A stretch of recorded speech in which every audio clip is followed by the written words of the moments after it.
Hare Krishna. Welcome to this very special edition of our Gita and Integrated Yoga course, where today we are going to see an entire summary of all the 18 chapters of Bhagavad Gita in one glimpse, right? So it is going to be a very power-packed session. So I hope you all are ready and prepared for this wonderful discussion that we are going to have. So let us start by seeking blessings. So let's start with the invocatory prayers. Please join your palms together.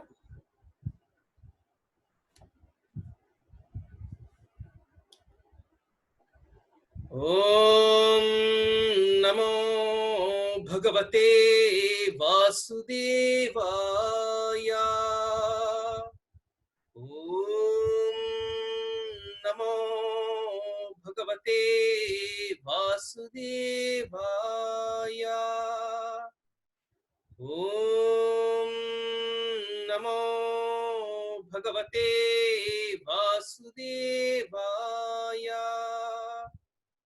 Om Ajnanatimirandhasya Jnananjana Shalakaya Chakshurunmilitam Yena Tasmai Shri Gurave Namaha.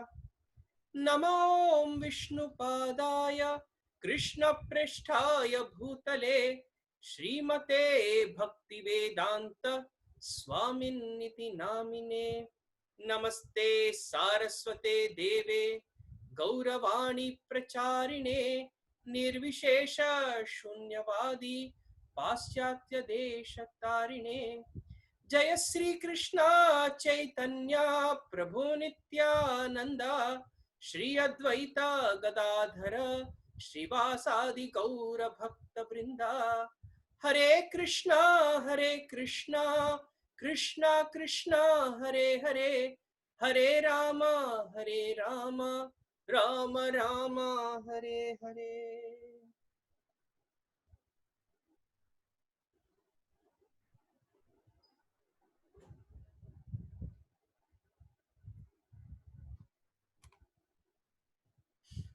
Hare Krishna.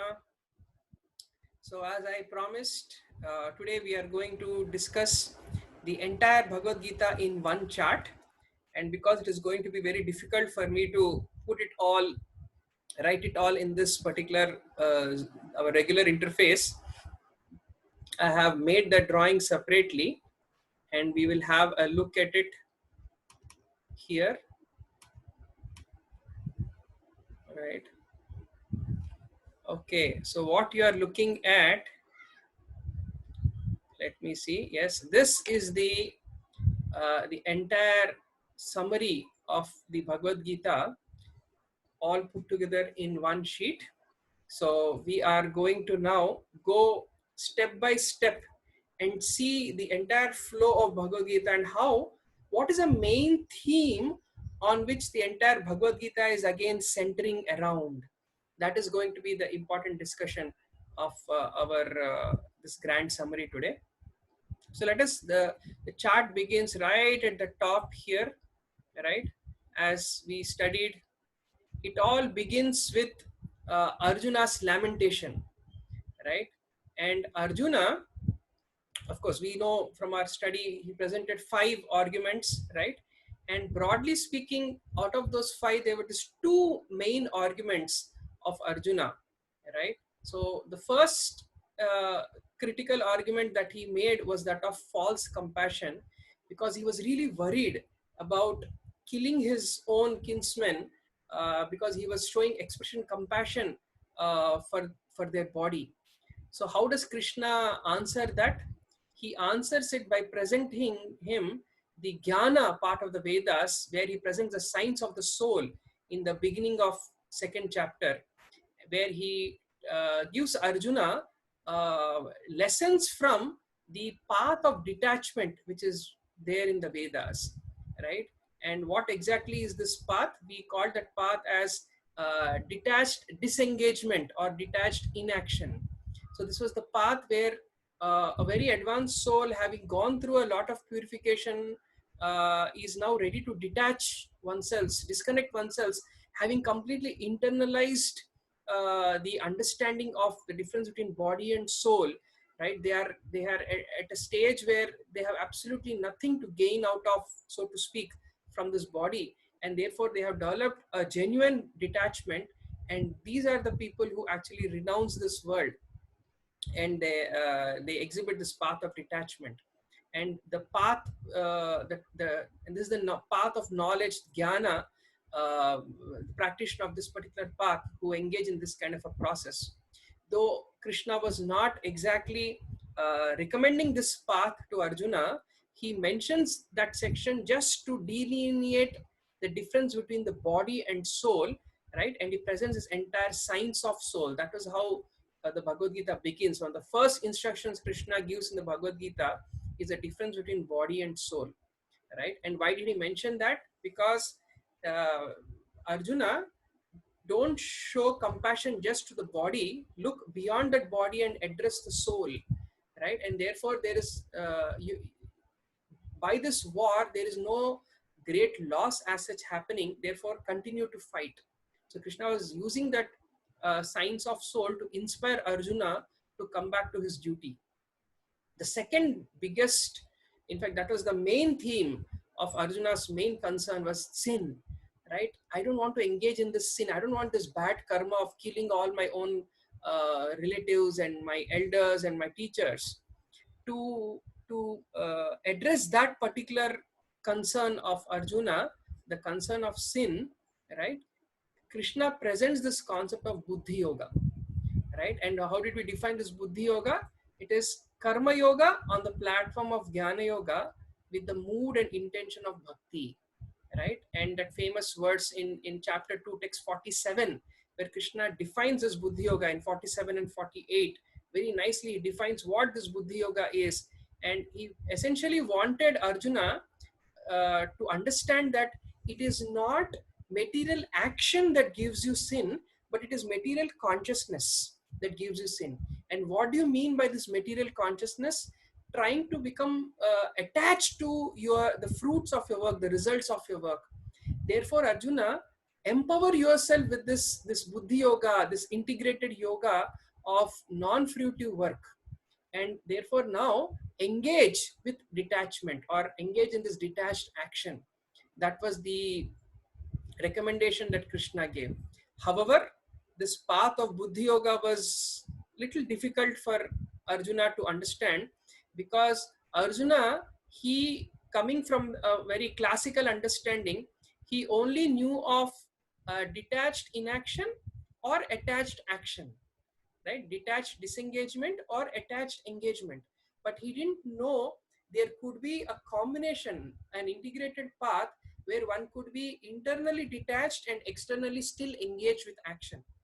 And because of that confusion, he asks Arjuna, Krishna, this question that I'm confused, right? First of all, you asked me to detach work by talking about this jnana path, and then you're asking me to engage in work by talking about Buddhi Yoga.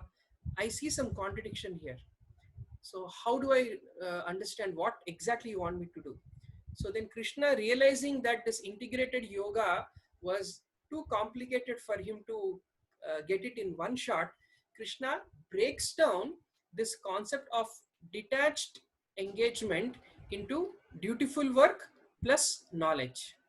The path of dutiful work, right, or working according to one's prescribed duties, Krishna called it as karma yoga, right? However, while one is engaging in this dutiful engagement of one's prescribed work, there is an inner tendency, there's an obstacle which comes, an inner tendency for one to deviate from one's path of prescribed duty and succumb to certain distractions. That Krishna, he calls this as lust, or this excessive desire, selfish desire. And how to overcome that obstacle towards dutiful work, Krishna gives the process of engaging one's senses. Start with beginning of controlling your senses. And those, in the explanation of that section in the purport, Srila Prabhupada gives a more profound formula, this 3S formula, which is engage your mind in sadhana, engage your intelligence in swadhyaya, and engage your senses, the physical body, in seva. By this 3-level engagement, one will learn to develop some sense of balance and grounding in all layers of one's existence, and that is how one is able to regulate oneself. The key to overcoming these distractions to work is finding some regulation, and this seva, sadhana and swadhyaya is a very good foundational layer to bring some regulation in one's life, right? Then after having spoken of dutiful work, then Krishna then proceeds to the next aspect, which is knowledge about work, in chapter number 4, right? And there in that particular chapter, Krishna talks about these three kinds of work. There is karma, akarma and vikarma. Karma means or sakarma means work which has positive reactions. Vikarma means work which has negative reactions. But then there is akarma, which is neutral reactions. So therefore, work on a plane where you do not get any reactions. That when you are empowered with this knowledge, when one's karma is on a solid grounded platform of jnana, then naturally one will start to engage in this akarma. But the problem in this path, in trying to acquire this knowledge, or grounding your work in knowledge, or integrating your work with knowledge, is the doubts and faithlessness that one may have in this kind of a spiritual path. This was the Yajna 2.0 that we discussed. While we were still discussing beautiful work, that is still Yajna, the traditional understanding of Yajna, right? Where one is merely working one's prescribed duties as a divine duty, right? But now, when knowledge component is married to the duty part, then comes the Yajna 2.0. If you remember, we use this beautiful example, how in the fire of purpose, of a higher purpose, where one offers one's attachments and the resultant purification which comes, right? That is what is going to nullify all reactions to work. Therefore, that is what brings that akarma. But to work in that, right, there is the obstacle of doubt and faithlessness. Such a person can never make advancement in this path of working, gaining the knowledge that is needed to work in this Yajna 2.0 mode. So how do I overcome this? Overcome your doubts by submissively and faithfully inquiring from one's spiritual master. And this faithlessness can be overcome by rendering service to a guru or a spiritual master, right? That was where the fourth chapter ends, right? And now, combining these two, the integration of this duty and dutiful work and knowledge of work, that results to detached work or nishkama karma yoga, that we discussed in the fifth chapter, where we progressed from detachment to dispassion, right? And that level of dispassion is what is the equanimity or dispassion. If you remember, that is the level of work at which the yogi in the fifth chapter, the Nishkama Karma Yogi, works, right? However, we need to transit from dispassion to devotion. That was the culmination of this Nishkama Karma Yoga. And that devotion, the challenge which comes is our own ego. Somewhere deep down, that sense of doership may remain. And if you remember, we discussed what that ego makes you do. It makes you think that you are the controller, you are the master, you are the enjoyer. Your selfishness is your real caretaker, right? But a wise yogi, by the power of humility, learns to overcome this obstacle of false ego, purifies this false ego, and converts it into real ego, real identity, which is the soul's real identity of being a servant of the Lord. And with that vision of humility, one sees that Krishna, Bhoktaram Eke Tapasam, he is the real master, he is the real controller. And most importantly, it is not my selfishness which is my best friend, but rather Suhurdam Sarvabhutanam, Krishna is my best friend. And when that comes, such a person becomes truly peaceful. And that is the beginning of this devotional work. So now from detached work, one progresses to the stage of devotional work, right? However, it is not so easy, because at the end of the day, I still have to deal with my mind, the mind which is turbulent, restless, obstinate, and strong, right? And Krishna gave the method of Ashtanga Yoga to help control the mind, right? And to overcome this nature, this restless nature of the mind, what does Krishna give? This two pronged strategy: practice and detachment, abhyasa and vairagya, right? By practicing, continuing to practice one's sadhana, and by slowly developing the detachment from things which are uh, distracting you from your sadhana, right? By practicing sadhana and by staying away from other distractions, one will slowly learn to control one's mind. And by doing so, eventually one becomes, who's the best yogi is the one who's always remembering Krishna, right? And how do I remember Krishna, right? That is where chapter 6 ends, right? The best yogi is one who's always remembering Krishna. But how do I remember? If I need to remember Krishna always, I need to know about Krishna. So let's follow this line, right? So where does this line take us? So that is chapter number 7. We entered now into the heart of Bhagavad Gita, chapters number 7 to 12, which is the Bhakti Yoga section.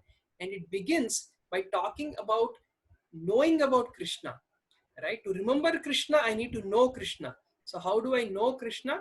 That particular chapter explains how Krishna, he is the he is knowing Krishna means knowing matter, spirit, and controller of both, right? This is the understanding of knowing Krishna. And by knowing these things, one learns to see Krishna as the absolute truth, as a param satyam, and learn to see him as an active principle in everything, right? Whether you are a tapasvi in engaging with fire, whether you're engaging in the forest, living with other forms of life, or whether you're a yogi who's living up in the mountain looking at the sun and the moon, right, and sipping water or chanting the omkara, or whether you are engaged in this world, in your day-to-day activities, where you are constantly exhibiting your prowess and intelligence and so on, uh, that all those potencies are finally ultimately coming from Krishna. This is the understanding a person who has this real knowledge about Krishna, the knowledge of the absolute truth, one understands, right? So one, by this knowledge of absolute truth, one is able to see Krishna as the active principle in everything. One will learn to see that Krishna is everywhere. His energies are there everywhere, right?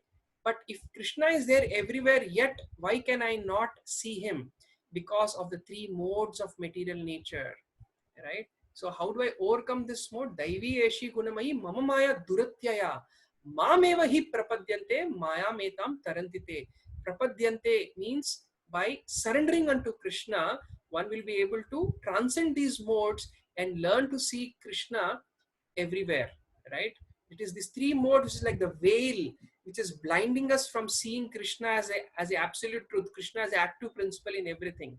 That's the process. So by the process of surrender, one will be able to overcome this Krishna's own energy. The three modes are also Krishna's own energies. So by surrendering to the master, the three energies which are servants of Krishna, they move away.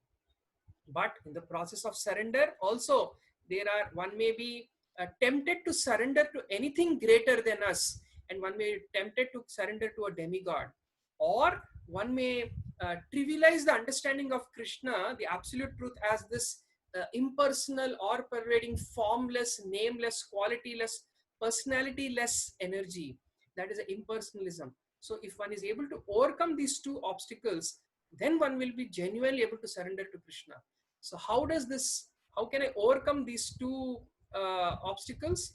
Where on one extreme, not trivializing Krishna as every god with god with a small g, or as a demigod, or going to the other end of the spectrum where I am just saying Krishna is formless. So I need to understand Krishna properly, and that understanding comes by purification of one's existence. Know about Krishna, that knowledge of the absolute truth is going to purify my existence, purify my consciousness. This is when we are talking about purification of consciousness, we are saying that by this knowledge, by this study, this understanding and realization dawns upon us. It is not an academic study. Knowing about Krishna is not an academic study. When it is done with the right mood and intention, one will be able to look beyond these obstacles of demigod worship and impersonalism. So as long as these sinful reactions from one's past activities remains, one will not be able to completely surrender to Krishna. Therefore, that purification of existence happens by knowing the knowledge of the absolute truth. And by knowing that, one will be able to connect to Krishna by developing an intellectual conviction, right? Or as one progresses further, that knowledge matures and fructifies into intense remembrance and dhyana about Krishna, to the point where one, at the time of death, one, if one dies with the consciousness of Krishna, thinking about Krishna, one will attain Krishna, right? That is what we studied in the 8th chapter of the Bhagavad Gita, right? How by meditative absorption about Krishna also one will be able to attain the supreme. However, there are many rules and regulations mentioned in that particular chapter, right? The important principle is that whatever consciousness with which one dies, consciousness one has at the time of one's death, one attains to that particular state, right? So that is an important principle. So the whole goal of all of this knowledge is ante narayana smriti, which means one is able to maintain that level of remembrance of Krishna, right? So at this stage, it may seem like, you know, I have to make a lot of endeavor. I have to make a lot of endeavor to purify my existence by understanding the knowledge of Krishna, developing an intellectual conviction, or I may have to use certain advanced meditative techniques, yogic techniques, by which I'll be able to develop meditative absorption, right? So this is the more classical path. But now Krishna is going to give a confidential path how to remember him. And that was the Raja Vidya, Raja Guhya Yoga chapter, right? So what is a Raja Vidya aspect? Understanding Krishna's mystical opulence. Pashyame Yogam Aishwaram.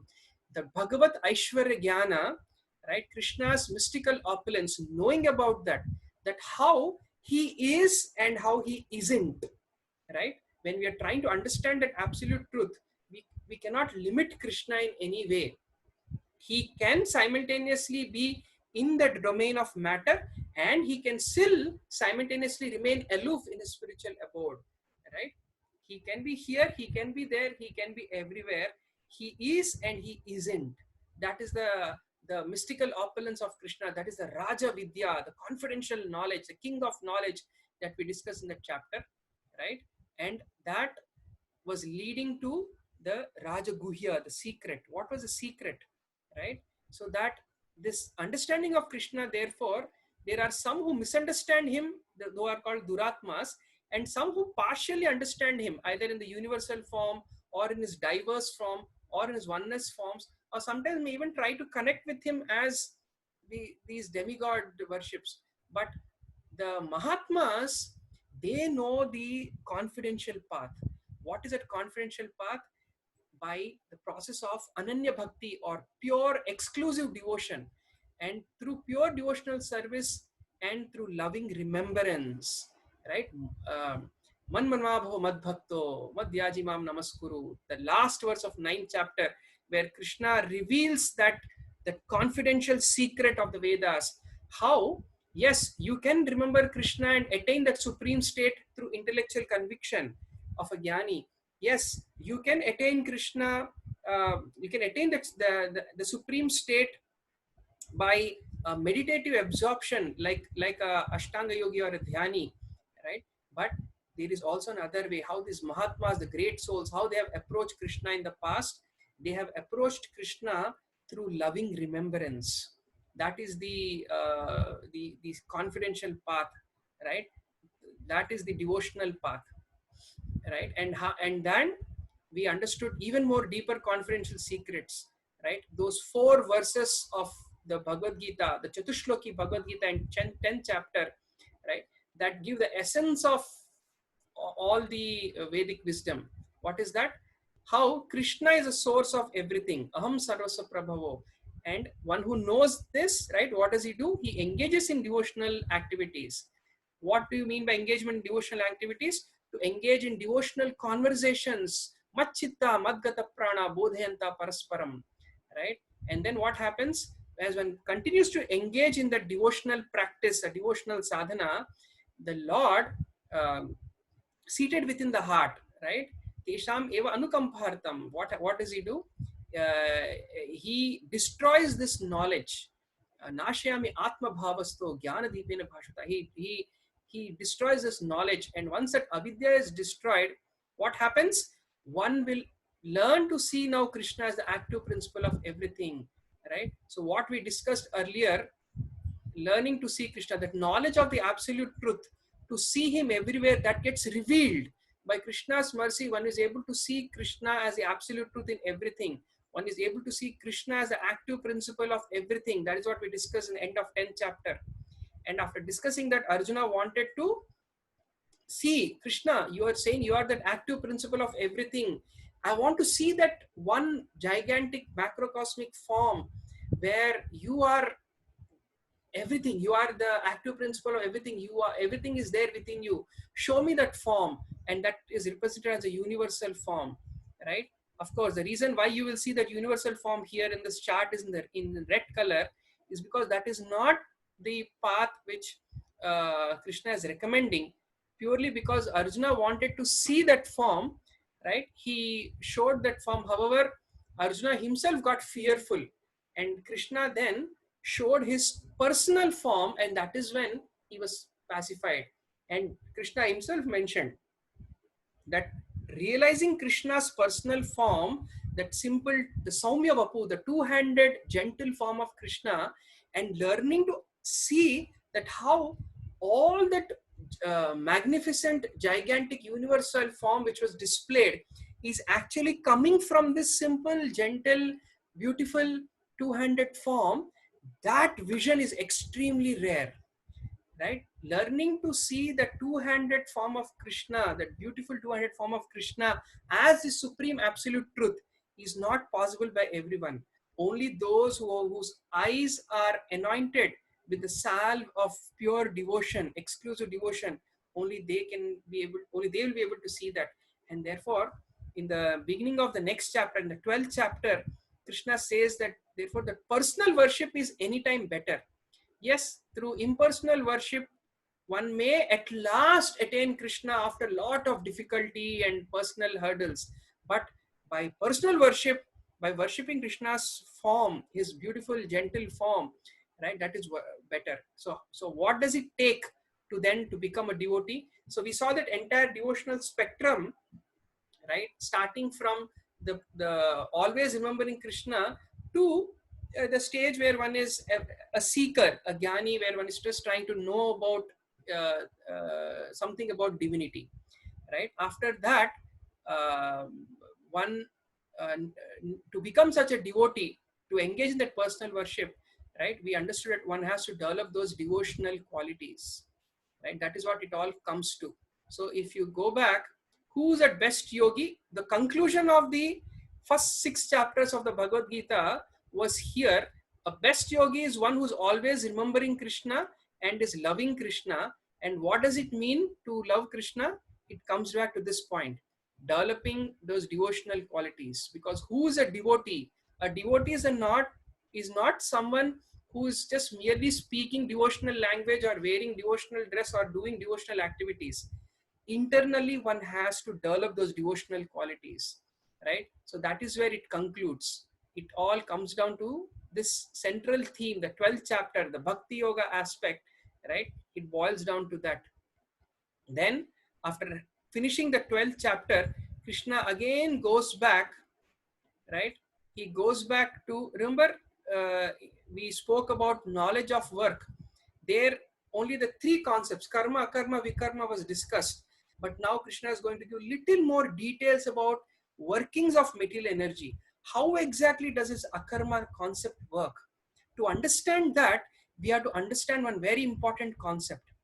how this soul, which is also called as a Purusha with respect to this body, the soul is kind of an enjoyer of this body or controller of this body, understanding how that soul, which is actually aloof, which has which is transcendental to this material, to which is transcendental to matter, how does it get entangled with Prakriti, right, this material energy, and limits the awareness to one kshetra.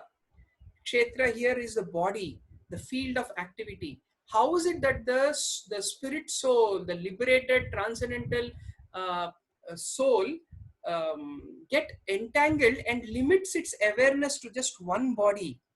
And therefore, from a Purusha, it transforms into a Kshetragya, or the knower of this field of body. How does this happen? How does entanglement happen? So that we studied in the 13th chapter, right? And while we are studying that, we understood that with it, there are two kinds of kshetragyas. One, of course, is a knower of the body, the soul, but there is another kshetragya who is known as Paramatma, who is also aware of the kshetra but never gets entangled. So if I understand, if I emulate the Paramatma, right, then I will be able to still function like a kshetragya and not get entangled with the kshetra. I may still be functioning in this body and not get entangled with material energy, right? So that is the key concept that we studied in the 13th chapter. The understanding of this other kshetragya who never gets entangled, right? Then we understood about the three modes. What is it entangling factor? What is binding the soul's consciousness to this matter? Those are the three modes: sattva, rajas, and tamas. So how do I transcend these three modes? We studied a lot about the qualities and the characteristics of the three modes in this 14th chapter. So how do I transcend these three modes? We transcend those modes by engaging in devotional service, right?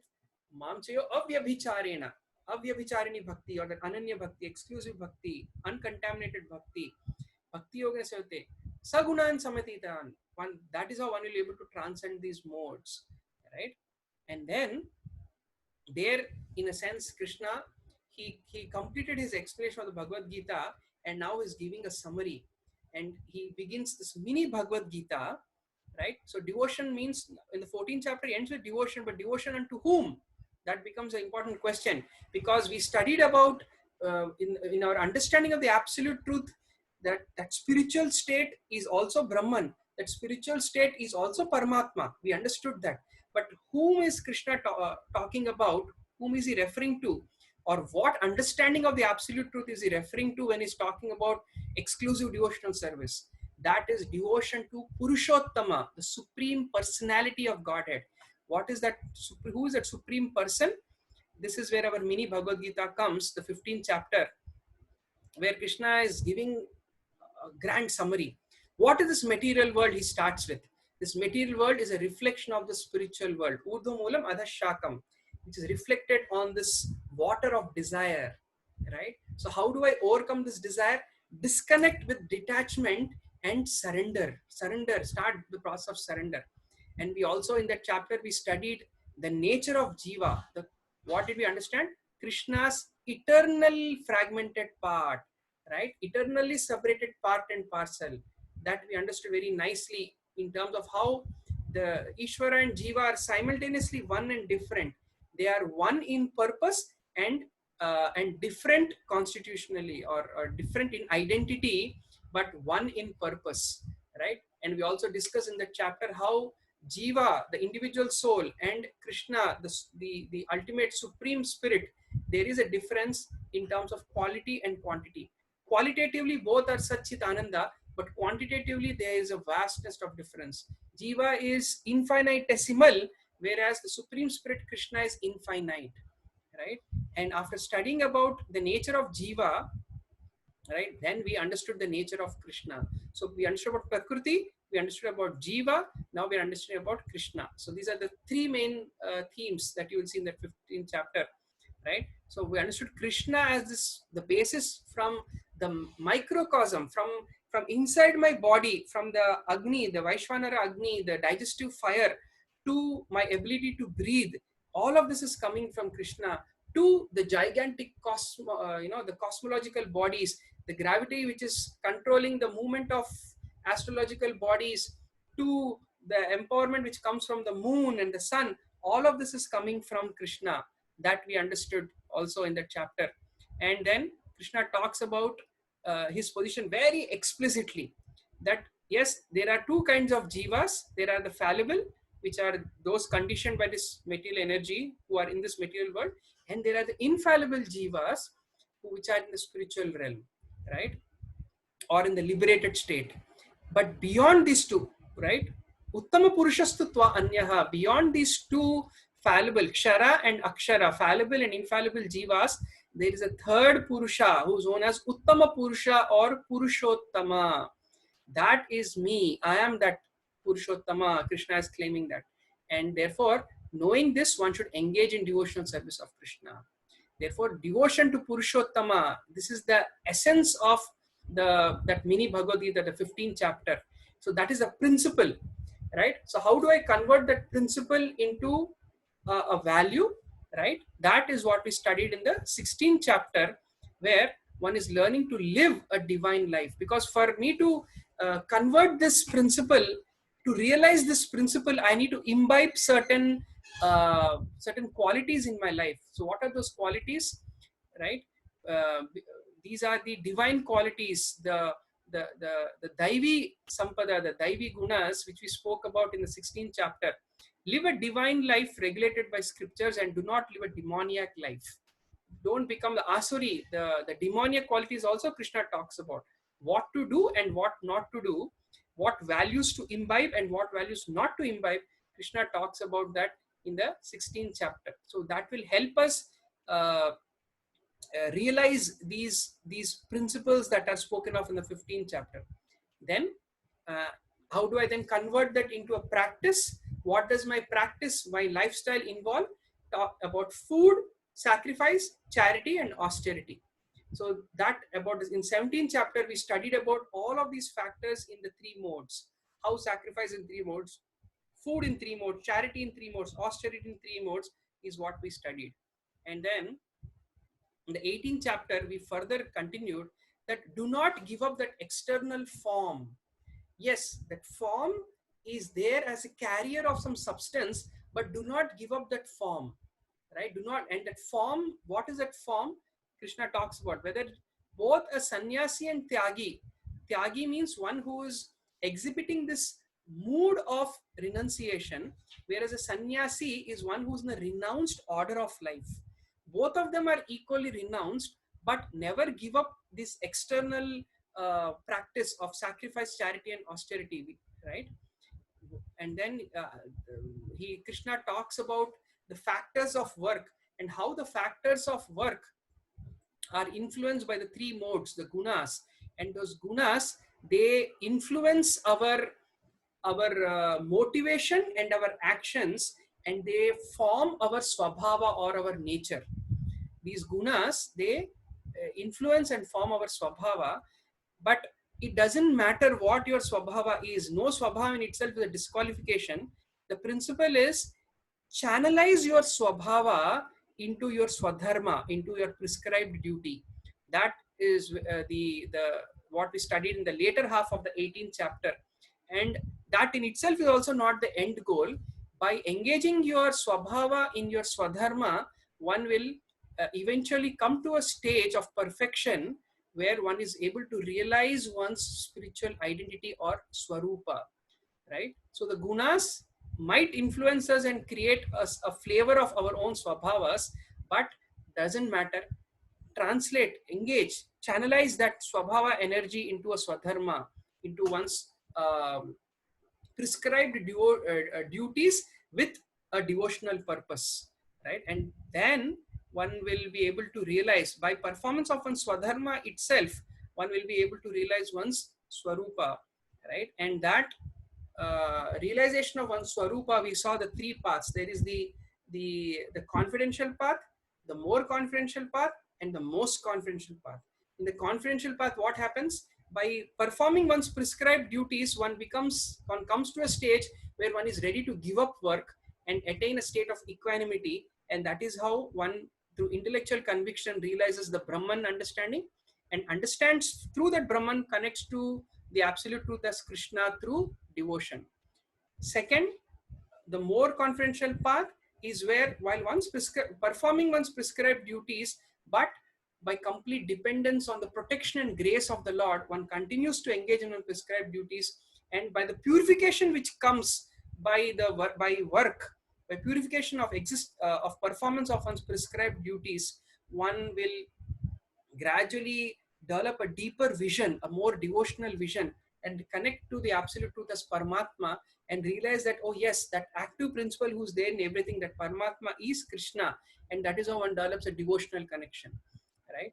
And there is the most confidential path, right? Something that is very, very rare and exclusive.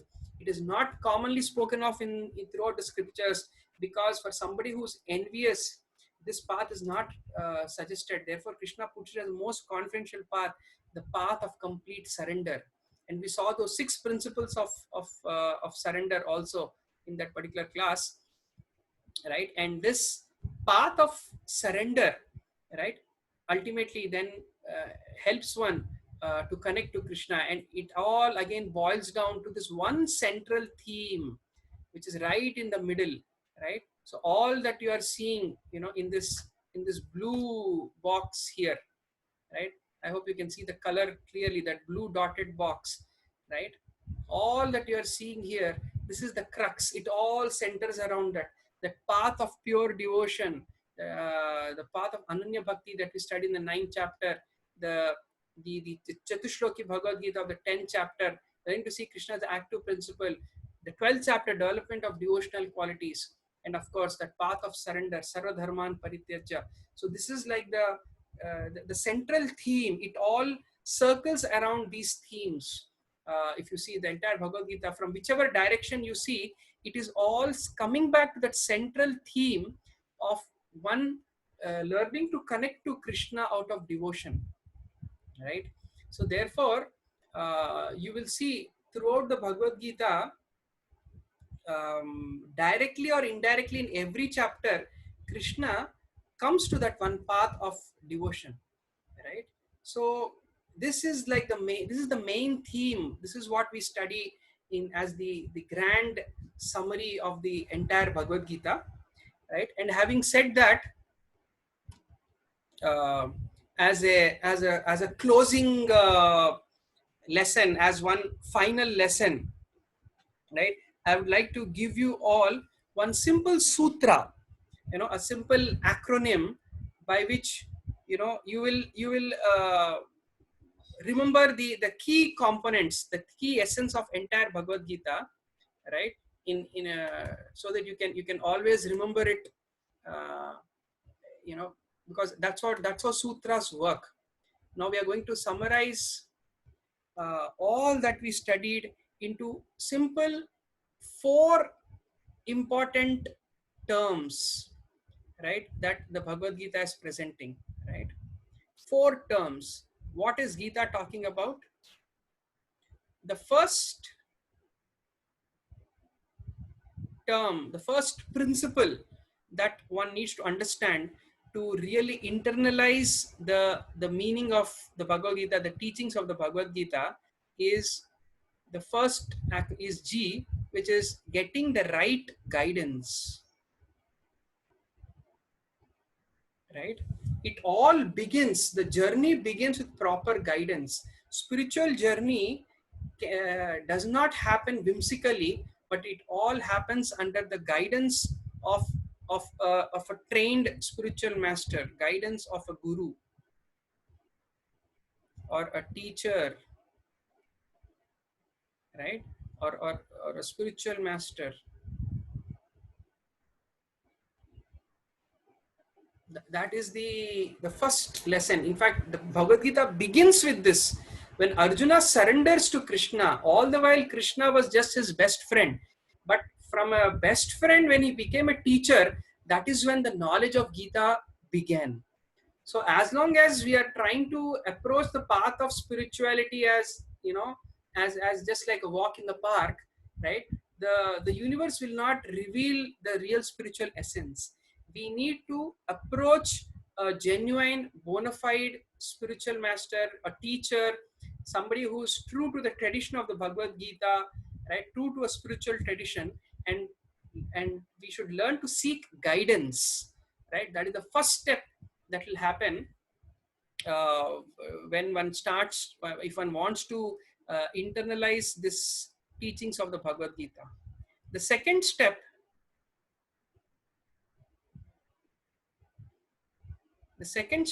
is one should not approach a teacher just as a question bank, just as as Google.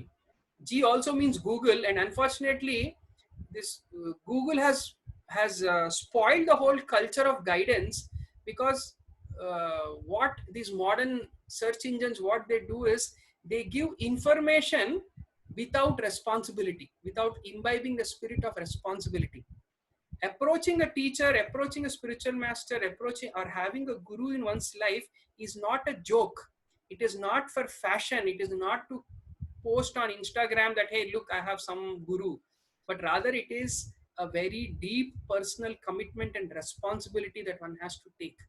So it's like enrolling in a university. When you, it's not just about enrolling in a university, but you have to study hard, you have to fulfill the commitments and requirements of getting the degree, right? So the first step, getting a guru, is the initiation, it's the beginning of the process, but then you have to work hard. And what is that second stage? That I, which is the integrated yoga. Apply these principles of integrated yoga that we studied, right? Integrate all these paths, integrate the karma yoga, create a solid platform of understanding and knowledge with study of scriptures, right? Karma yoga, the seva. Give yourself a solid grounding, a platform on scriptural grounding, on jnana yoga with swadhyaya, right? And don't forget the mood and intention, right? Which is the most important factor, which is the bhakti yoga part, which you will express through a proper devotional sadhana, right? So this, do not forget the integrated yoga part. Don't just approach a guru for finding answers to your questions and sleeping over that. Start to apply, express your commitment to your teacher by following the instructions of the teacher, right? That is where the application of integrated yoga comes. And what is the proof that the application is happening, that we are starting to now internalize the teachings of the Gita? How the second step, if it is happening well, if the first step happens well, then the second step begins. If the second step happens well, then slowly you will see the third stage happening, right? Where one will slowly learn to develop, right?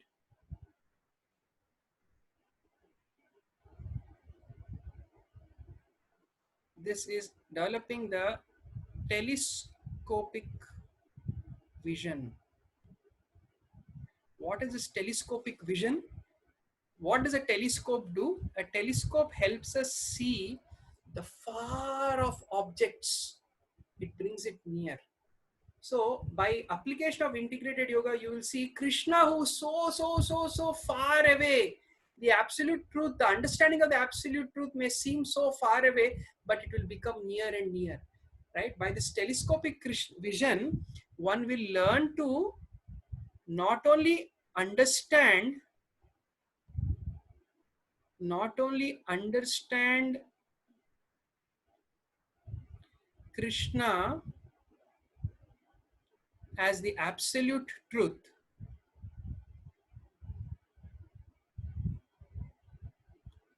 not only understand Krishna as the absolute truth,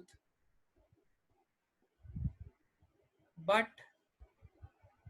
will also start seeing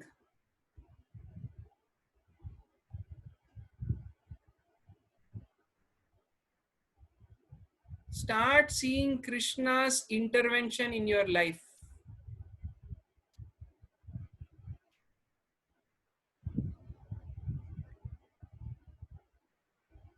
Right? This is the telescopic vision. So don't expect the step number 3 to happen immediately in your life. The step number 2 is very important, right? One will now, by proper sadhana, by proper seva, by proper swadhyay, right? Many of you have been asking questions about the step number 3. When will my mind be calm? When will I learn to see Krishna? When will I develop devotion? When will I surrender? How will I surrender?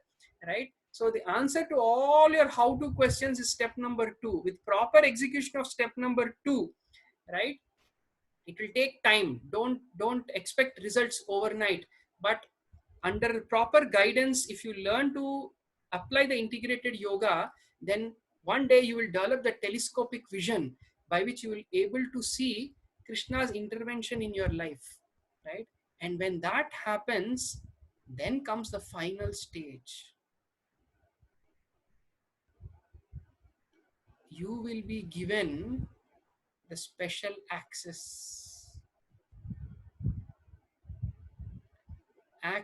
to exclusive devotion,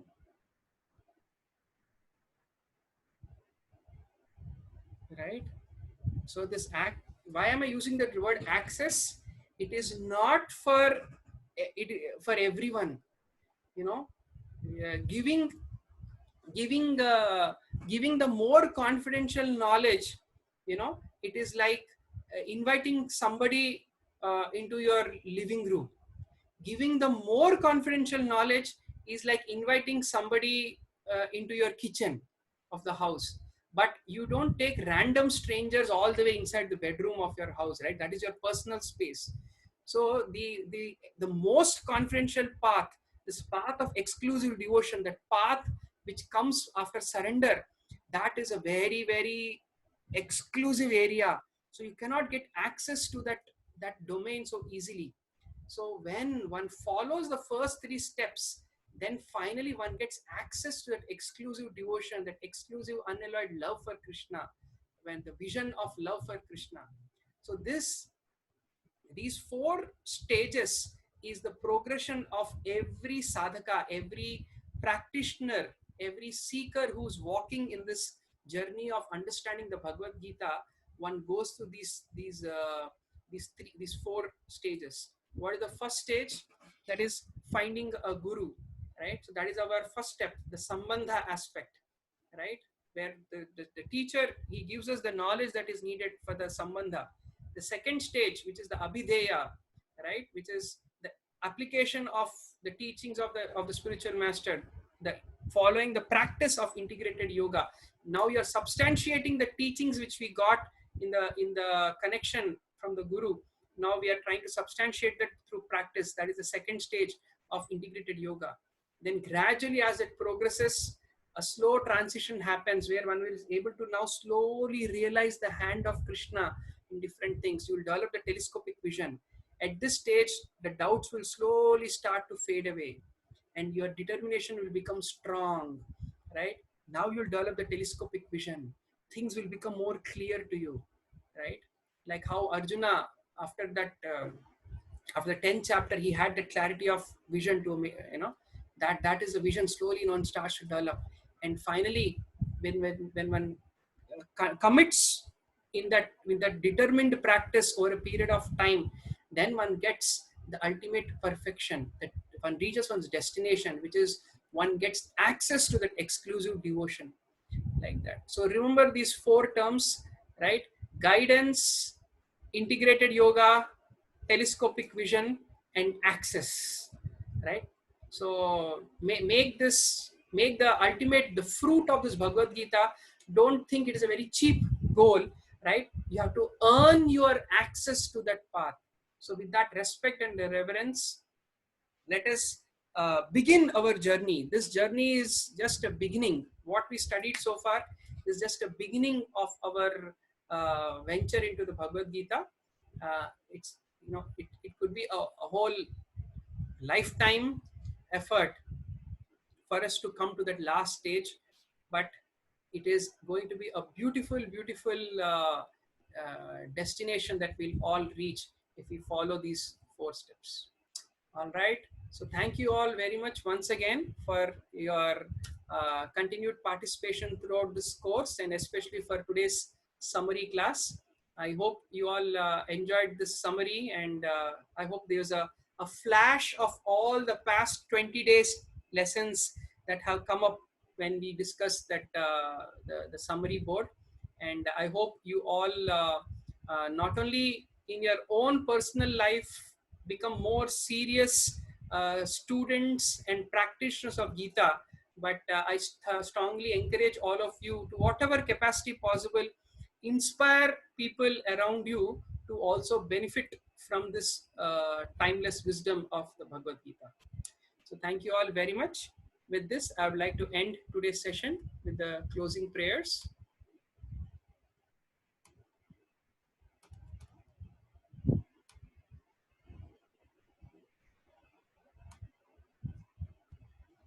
Joining your palms together.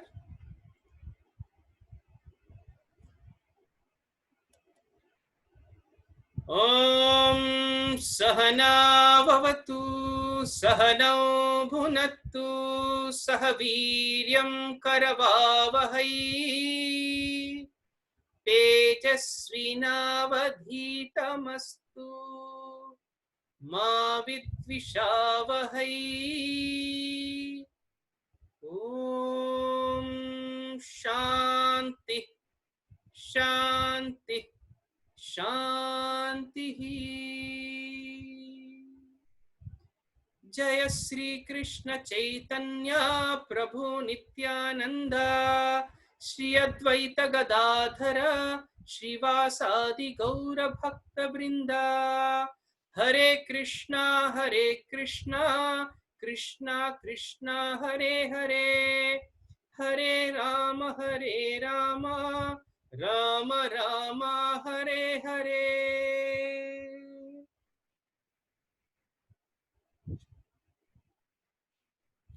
Hare Krishna. Thank you all very much. Hare Krishna.